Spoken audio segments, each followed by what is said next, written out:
But before this video starts, and of course as I'm uploading, we have a little bit of Eagles breaking news. Now this wasn't big or anything like that, it was expected, but Greg Ward Jr. signed his exclusive rights tender today, meaning he's under contract for the Eagles in 2021. And it's going to be interesting to see how the Eagles use him. What's the plan for him? Will he start in the slot next year? I don't know. I really think it's going to depend. Are they going to draft Devontae Smith or Jalen Waddle? And how will that affect the overall lineup for these receivers? I think Quez Watkins is going to make some noise for some playing time this year. So we're going to see. But either way, whether he starts in the slot or whether he's a backup receiver, having Greg Ward Jr. back is a great thing. Now with that said, let's get to this video. What will the Eagles do at 12? That is a giant question because we know what us fans would do, right? Devontae Smith, Jalen Waddle, Parsons, Horn. We'll be happy with any of them, even trading up for Kyle Pitts. The hell with it. We would not have a problem with any of that. But the truth of the matter is this. We don't know what the Eagles are planning. We don't know what they're going to do. But if we look at history, we may be able to figure it out. 18th pick in the NFL draft. Hey, make us lunch. We're hungry.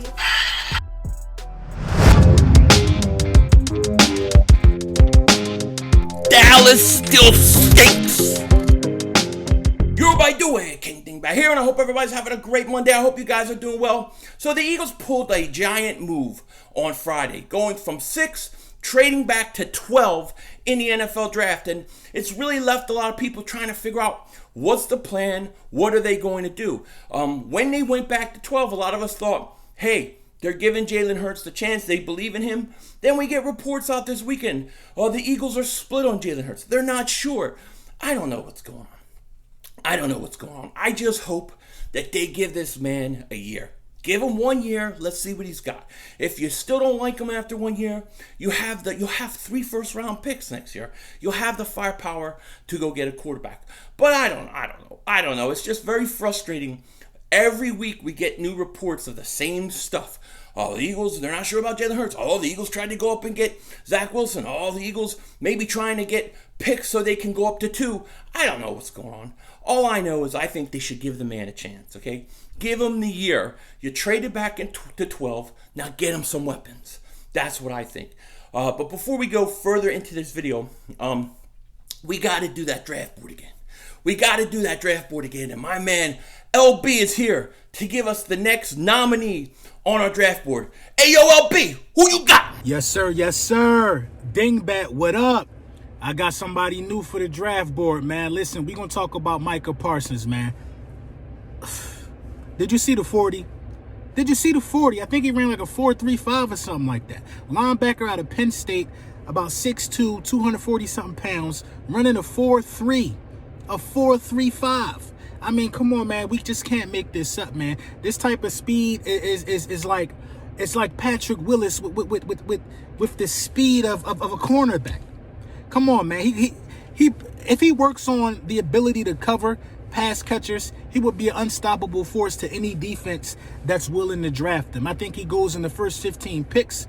I think that if you trade back and he's still there, he's an option. But Jesus Christ, the speed, the strength, the aggressiveness, Micah Parsons is a guy that we need to look at for this year's draft board. Let me know what you think. Micah Parsons, possibly, arguably, the best defensive player in this draft. How could you go wrong with this pick? Great pick by LB, man. If you guys haven't, click the link in the description. Go sub him up. And if you haven't, I don't know what the hell you're waiting for. Go sub him up. But great pick, Micah Parsons. Good linebacker. You know, the question with him is, are any of these off-the-field things going to drop him back? I mean, he just had an outstanding pro day. It's kind of hard to figure. And you think, like, around 12, anywhere from, like, 9 to 12, somewhere, is where I think he goes. Could it be the Eagles? That's the question, because the Eagles, they have a history of not taking linebackers in the first round. They have a history of not really valuing linebackers in the first round, and that kind of leads me into this video. You know, there's so much talk about Devontae Smith, Jalen Waddle. There's talk about Parsons. There's talk about, from me, trade up for Kyle Pitts if he falls to like 8 or 9. There's a lot of talk of all these guys, but that's what the fans want. That's what we want. That's what we expect. But that doesn't mean the Eagles are going to do that, because if you look at the Eagles and their history says they don't take a wide receiver in the top 15. They don't take a cornerback in the top 15. They don't take a linebacker in the top 15. I mean, this is not what they've done in recent years. And when I say recent years, let's go from the Andy Reid era on. They don't really do it, okay? They don't take guys like that early. So at 12, what do they normally take? Well, at 12, the last time I think they picked at 12, they took Fletcher Cox. If you look at a couple picks after 12, they took Brandon Graham. And then a few years ago, they took Derek Barnett. So why would the Eagles do anything different now? Really, the GM, the guy making the picks, really hasn't changed. The philosophy as we know it really hasn't changed. I think we Eagle fans, and I don't necessarily like this, but I think we have to prepare ourselves for the possibility that the Eagles are going to go defensive end in this draft. And I personally will say this. There's only one guy I think that you could arguably put in that position, okay? And that is Kwity Paye. Okay, if you want to put him at 12, I understand it. He just had a phenomenal pro day. 6'2.5", 270 pounds. The guy could play 4-3 defensive end. He could play 3-4. You can move him all around. The kid's a player. He's got some raw ability. He needs to work on some things, but he's a talent nonetheless. And you got guys like Jalen Phillips. You have Gregory Rousseau. You have these guys, and they all seem to be very talented, but very raw. However, if you look at the Eagles' history, this is where they draft defensive ends. And then you got Brandon Graham. He's getting older, right? He just signed a 2-year extension. Then you have Derek Barnett. Derek Barnett, he's in the last year of a deal. I don't know how the Eagles could be sold on him long term. He's getting $10 million this year. It would not surprise me if the Eagles went Kwity Paye at 12. They go him at 12. You let him play a year behind Derek Barnett, then you let Derek Barnett go. Brandon Graham's going to eventually go too. If Barnett shows he can play, maybe they let Brandon Graham go, and then you have Barnett and Paye. I could totally see that happening. Now, I don't think that the Eagles should do that. I think the Eagles, their philosophy has to change. They have to go best player available at 12. They have to focus on who's the best guy on the board. And I don't think it's going to be Kwity Paye, Rousseau, Phil. I don't think it's a defensive end. I think it's going to be wide receiver. It's going to be a linebacker. It's going to be, well, if you get, Pitts will never drop that far, but if he fell to 8 or 9, you have to trade up for him. Then, it could be even offensive lineman, because Slater may be there. And if he's there, you got to take, he's a guy you might have to take also. But when you look at the recent history of the Eagles in this area, they go defensive line. And if you look at the way their defensive line, especially their ends are set up, they could totally draft a defensive end. And I think you got to go best player available. And it's going to be somebody like Waddle, Devontae Smith, Parsons. It's going to be a guy like that. It's going to be a position they don't normally draft that low. It's going to be there. And I hope that they change their philosophy and take the best player available. Because if we're building this thing for the next few years, it's not about next year. It's about the next few years. Take the best player available. I really think it's going to be probably Waddle or Smith. I don't know if Smith will fall to us. I don't know if he'll make it there.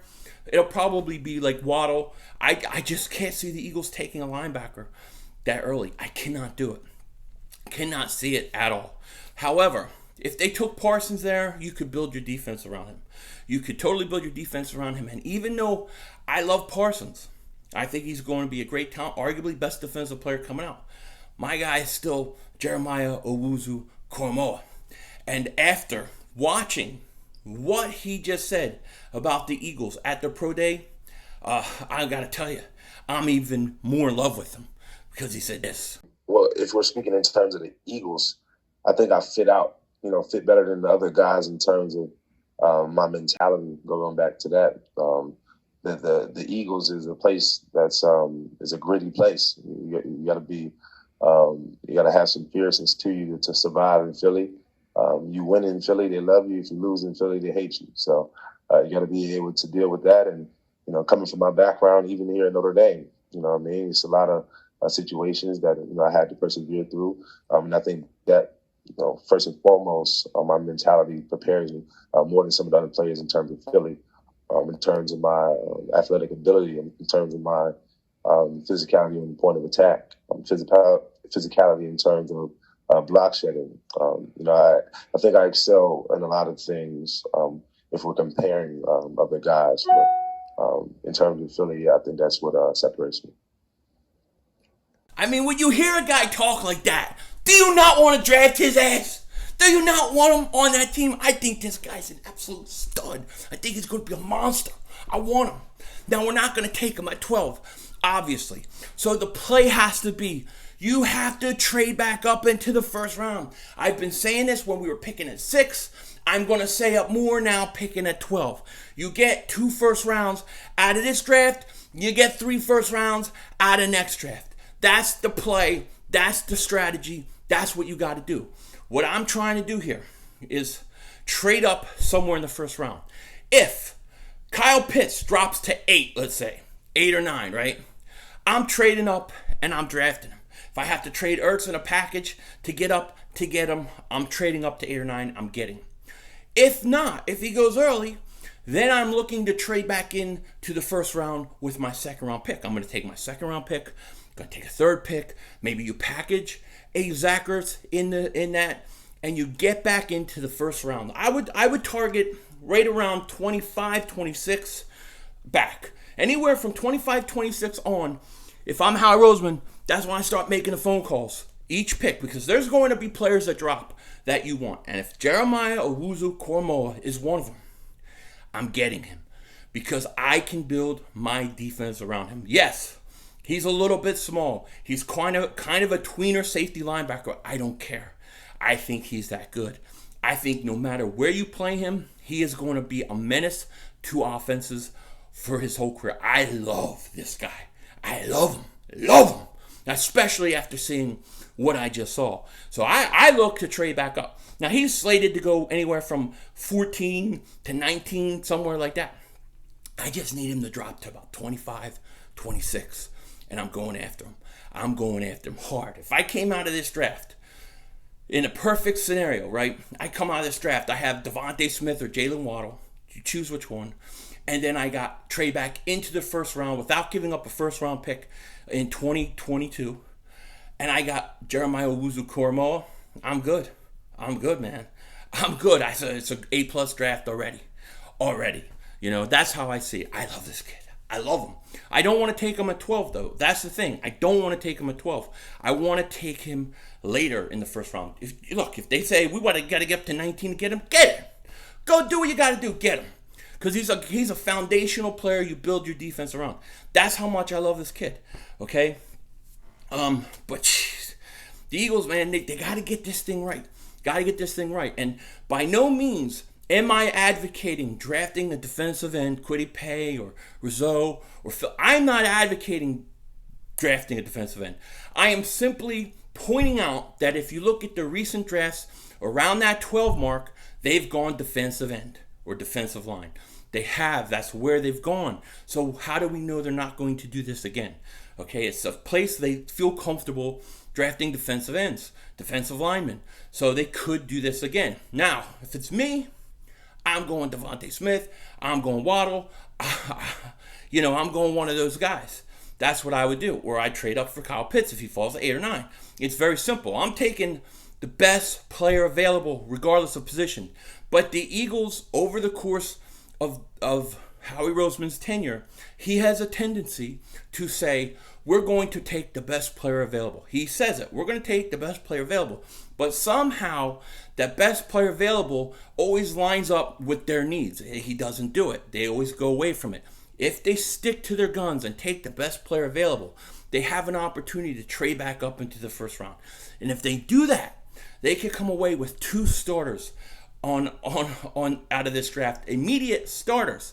Now, if you can do this while keeping and maintaining your 3 first-round picks next year, you're sitting pretty, man. You're one good draft away from being Super Bowl contenders in a few years for a long time. But they got to do it right. And it's got to start with best player available. However, when we look at best player available and we look at the history of what they've done in recent years, they don't match up. So defensive end, do not be surprised if that's where the Eagles go. I'm not advocating it. I don't want it to happen. I don't think it should. But it would fit in what they've done in years past. With that said, take care. Talk to you later. And don't be a dingbat.